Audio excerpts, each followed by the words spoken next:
afternoon. Chris here, aka Kermie, and welcome to Reading with Kermie. And you get to see some of my bedroom today. My haven't showered yet quarantine look. Happy birthday, Jesus. Hope everybody's doing alright today, and I want to wish you guys first and foremost a happy Easter before I get started. Hopefully everybody has at least their own little way of celebrating in this quarantine month or two we're in. Anyway, this is Reading with Kermie, and don't stress the small stuff. It's just small stuff with your family. And I haven't been doing a video in a while. I kind of got shied away a little bit. Last week I was on my Kermie karaoke video. I guess neighbors 3 doors down complained to the management that my karaoke was too loud. So I'm just going to take a little break so you guys know, the audience, that I will return with Kermie karaoke and Reading with Kermie real soon. Just got to figure out the right noise level. You know what? I kind of got ticked off at first, to tell you the truth, because my one little thing of my own entertainment, and somebody has to freaking complain about it. It's silly. I have a good time, you guys have a good time with it, so just write a petition to our neighbors and say, heck, Kermie karaoke can be as loud as he wants. Okay, but anyway, Reading with Kermie time. Ladies and gentlemen, like I said, I hope everybody's having a good Easter today, and loving the best way they know how today. But we're on chapter 28, Reading with Kermie, and this chapter is called Stop Exchanging Horror Stories. See what we have in store, shall we? This strategy is particularly suited for people who live together. It is a common phenomenon for two people, whether they work away from the home or stay at home during the day, to come together in the evening and spend a great deal of time and energy exchanging horror stories. More specifically, what I mean is that the bulk of the conversations is geared toward all the rotten, horrible things that went on during the day. Right? Sick of that. Sometimes it's necessary, but anyway, I'll continue on. Wait until we're done. Discussions include how difficult and tiring the day was, how many demands were placed on you, the irritation moments, the demanding children, the insecurity bosses, and so forth. It seems many of us want to be sure that our spouse or living partners understand how difficult our lives really are. There are several reasons why I believe this habit is a big mistake. First off, most of us have precious little time to spend each day with our loved ones. True that. And it seems to me that if we have a difficult day, it doesn't make any sense to recreate it in the evening. Hello. The act of thinking about and discussing the negative events of the day is tantamount to re-experiencing them. This creates an enormous amount of stress and emotional draining. Yes, it does. But I'll continue. Oh, this is a longer chapter than that. Alright.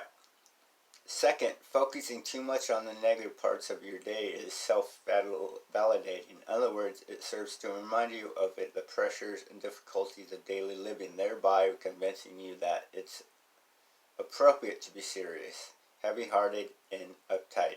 The simple act of eliminating or at least reducing the amount of energy you spend telling your horror stories has almost instant, in some ways magical qualities of making you feel better about your life.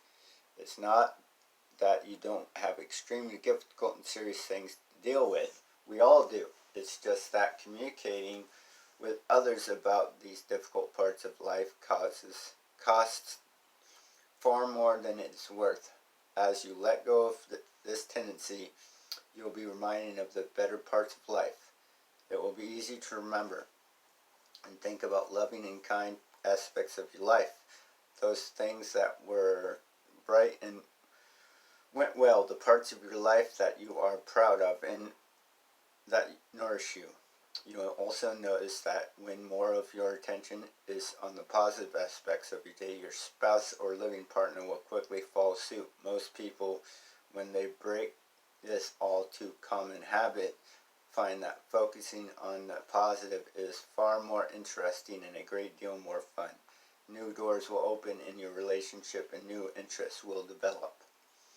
Please understand that I'm not suggesting that it's never appropriate or useful to share what's going on. Of course it is. I think so. Including including the worst things. If your loved ones, at times you may want to or even need to, there are many exceptions to the strategy. What I'm suggesting you get away from is the abuse of this tendency, right?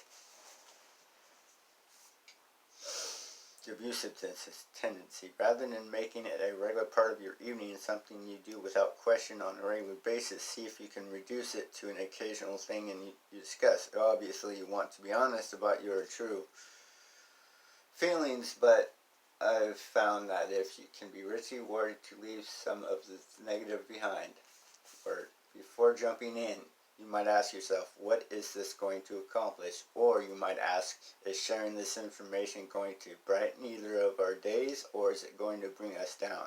Is it going to bring us closer, make us more intimate, or is it going to be one more reminder of how difficult life is?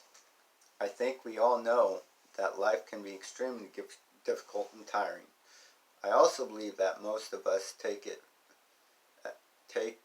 as a given that we must deal with hassles each and every day. The questions are, does sharing all the gloomy details do any good? Does it have true value? And despite the fact that I'm as guilty as anyone else of sharing this tendency at times, I found that a vast majority of the time sharing negativity is counterproductive and at best an interference to a quality, relaxing evening.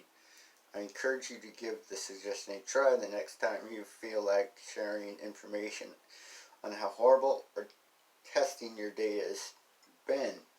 See if you can keep it to yourself. Instead, my guess is that you'll discover it to be truly healing thing to do. Yes, that is a good reading, but I also like that chapter shared a little bit. It touched on a little bit. It is necessary sometimes to let that out with another human being in your presence. But not to make an every night habit of it. I'm roommates with my sister, and we sometimes can get in that habit of venting about our day and just feeding off each other and that. No, so I can see the poison it can cause on both of us. But sometimes, like I said, that's necessary. And if you need to start writing a journal or something to let that stuff go, maybe that's a good ticket too. But anyway, yeah, that is a good point that reading has. I mean, it does feed off the negative energy if we vent about our bad day. I've tested this theory, not against anybody, but you know me, having a good day, having a day off. My sister comes home from work, and I hear all about it. And that totally changes in my spirit of things. And so I see the pros and cons of this. And I'm sure you do too. But anyway, I just mainly wanted to get back on the line here to let you guys know Kermie karaoke is just on pause. So, I will be back soon. And I just want to wish you guys a very happy Easter. And hope all is well. Love you guys and stay safe.